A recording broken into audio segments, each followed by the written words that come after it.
Hai, selamat datang di RDSD Channel.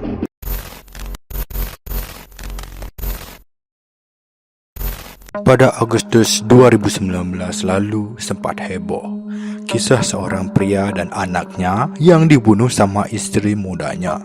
Istri kedua yaitu Ibu Aulia Kusuma. Dikatakan pihak pengacara dan Ibu Aulia ini melakukan banding ke Mahkamah Agung Komnas HAM.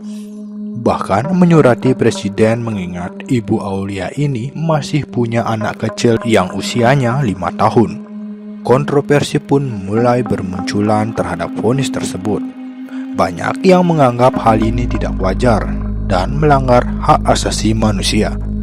Apalagi Ibu Aulia ini masih punya anak kecil, tapi lebih banyak lagi yang teriak bahwa hal ini pantas mengingat kejamnya pembunuhan yang dilakukan Ibu Aulia dan sudah direncanakan dengan sangat matang, bahkan sampai berkali-kali percobaan seperti di sinetron.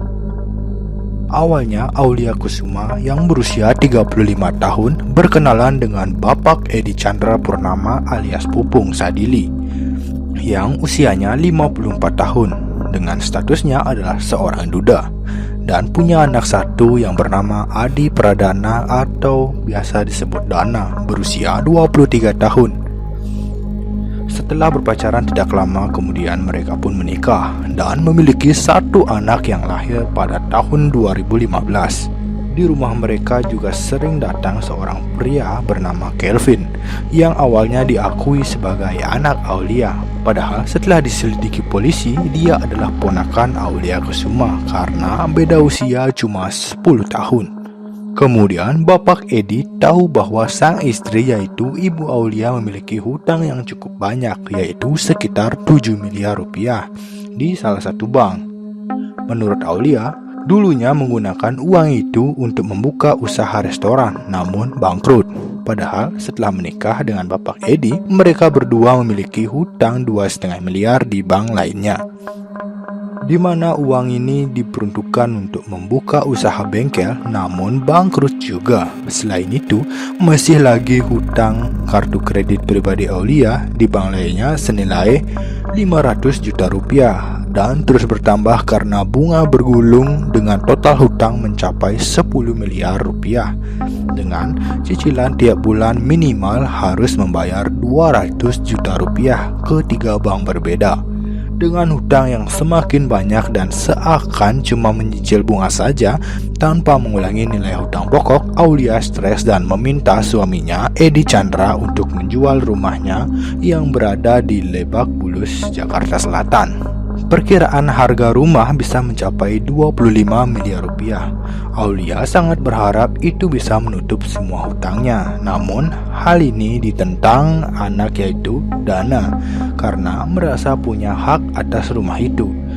Merasa keberatan jika rumah tersebut dijual untuk membayar hutang dari ibu tirinya dan berpikir masih ada hak ibu kandung Dana yaitu istri pertama dari Edi Chandra atas rumah tersebut. Selain itu, Edi Chandra juga tidak mau menjual rumah itu dengan alasan keperluan pendidikan anak-anaknya kelak. Tiap hari terjadi percecokan terus hanya karena masalah penjualan rumah. Bahkan Edi Chandra sering mengancam akan membunuh Aulia jika berani menjual rumah tersebut.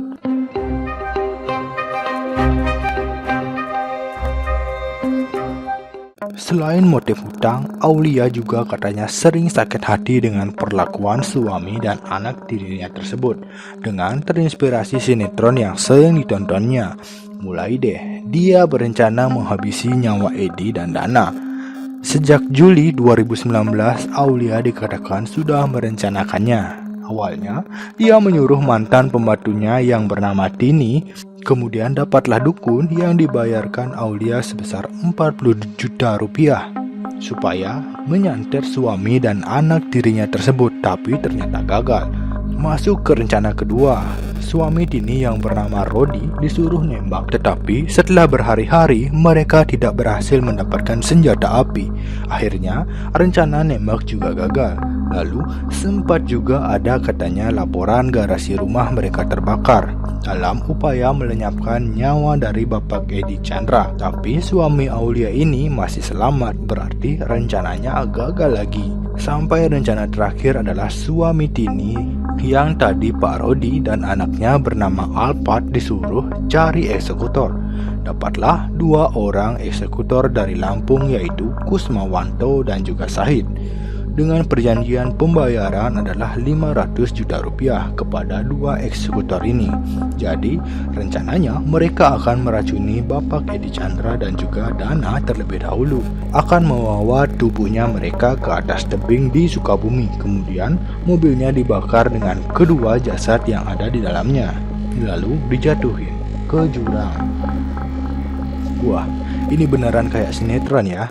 Jadi seakan-akan tubuh mereka nanti ditemukan polisi terbakar karena kecelakaan. Kemudian akhirnya tibalah hari eksekusi, yaitu pada hari Jumat 23 Agustus 2019. Awalnya, Ibu Aulia bikin jus kesukaan suaminya yang telah dimasukin sama obat tidur sebanyak 30 butir. Lalu suaminya Bapak Edi Chandra pun minum jus itu dan tertidur. Segera nih, 2 eksekutor Kusmawanto dan Sahid tadi muncul lalu membekap mulutnya dengan kain serta mengikat tubuh Pak Edi. Kemudian pada malamnya pukul 11 malam, Kelvin yaitu ponakan Aulia mengajak Dana yang baru pulang ke rumah untuk minum whisky yang ternyata juga dikasih obat tidur. Begitu Dana terlelap langsung dibekap sama si Kelvin, sehingga tahu ya bagaimana perlakuan 2 eksekutor ini terhadap Edi dan Dana. Katanya mereka mencet-mencet perutnya sampai kedua ayah dan anak ini nggak sadarkan diri, bahkan sampai meninggal dunia. Mereka membawa tubuh Edi dan juga Dana ke kawasan Sukabumi. Aulia dan Kelvin dalam satu mobil, sementara 2 eksekutor ini berada satu mobil dengan 2 jasad tersebut. Mobil inilah yang nantinya akan dibakar dan didorong ke dalam jurang. Pada hari Minggu 25 Agustus 2019, pukul 7 pagi mereka tiba di SPBU Cirende. Aulia menyuruh para eksekutor untuk pulang aja dulu ke Lampung dan dikasih 8 juta untuk DP pembayaran. Para eksekutor ini sempat kesel karena kan janjinya itu 500 juta. Tapi si Aulia ngomong begini, tenang saja, nanti kalau rumahnya udah dijual bakal ditransfer sisanya. Lalu mereka pun pergi. Selanjutnya, Aulia menyuruh Kelvin membeli bensin dalam jerigen, kemudian menuju ke Gunung Cidahu, Sukabumi sesuai rencananya. Jadi, Kelvin sekarang yang nyupir mobil yang berisi jasad dari Pak Edi dan Dana.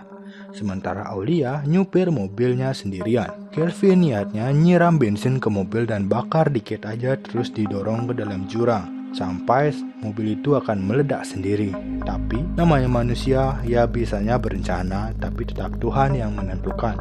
Terjadilah instan karma api yang membakar mobil Toyota semakin kecil dan hampir padam apinya. Kemudian Kelvin menyiram bensinnya lagi, namun malah nyiprat ke badannya si Kelvin. Jadi api langsung membara bukan hanya di mobil itu, tapi juga ke badannya Kelvin. Terbakarlah, katanya sampai badannya gosong 30%. Orang-orang sekitar langsung pada datang. Mobil belum sempat didorong ke jurang, Kelvin dan Aulia langsung kabur. Warga langsung kaget dong melihat ada mobil yang kebakar, langsung melaporkan hal ini ke kepolisian. Mengetahui bahwa ada jasad Edi Chandra dan Dana di dalamnya yang diyakini sudah meninggal 1 atau 2 hari sebelumnya karena keracunan, lalu mayatnya terbakar. Bahkan si Aulia Kesuma ini malamnya pura-pura mem-WhatsApp ke HP suaminya dan juga HP Dana, nanyain bagaimana kok 2 malam belum pulang-pulang.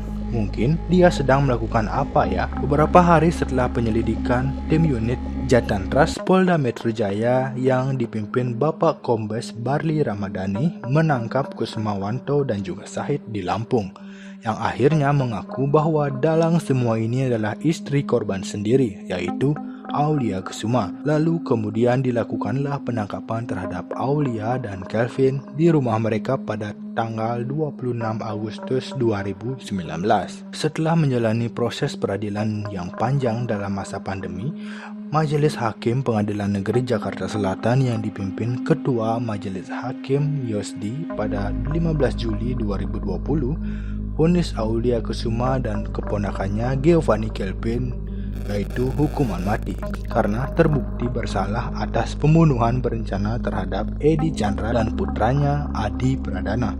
Mereka divonis dengan tuntutan pembunuhan tingkat 1 dalam dakwaan pasal 340 junto pasal 55 ayat 1 KUHP, sementara dua eksekutor Kusmawanto dan Sahid masing-masing mendapatkan hukuman penjara seumur hidup, dan 3 orang lagi yaitu mantan ART-nya Aulia yang bernama Tini, suaminya Rodi, dan anaknya yang bernama Alphard masing-masing dihukum 10, 12, dan 14 tahun penjara. Tim kuasa hukum Aulia Kusuma pada tanggal 19 Juni 2020 kemarin mendaftarkan banding ke Pengadilan Tinggi DKI Jakarta. Bahkan katanya menyurati Presiden, Wakil Presiden Komnas HAM, Kementerian Hukum dan HAM, serta Ketua Mahkamah Agung menuntut keadilan atas vonis mati tersebut. Apalagi si Aulia ini kan punya anak yang masih kecil lah istilahnya, masih harus ngurus anak lah. Nah, bagaimana menurut kalian tentang peristiwa tersebut?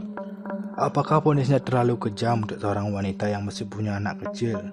Atau memang wajar mengingat semua sudah direncanakan secara matang? Oke, jika kalian suka dengan video ini dan klik subscribe serta tekan loncengnya agar kalian tidak ketinggalan video dari channel ini. Sampai jumpa lagi di video selanjutnya. Bye.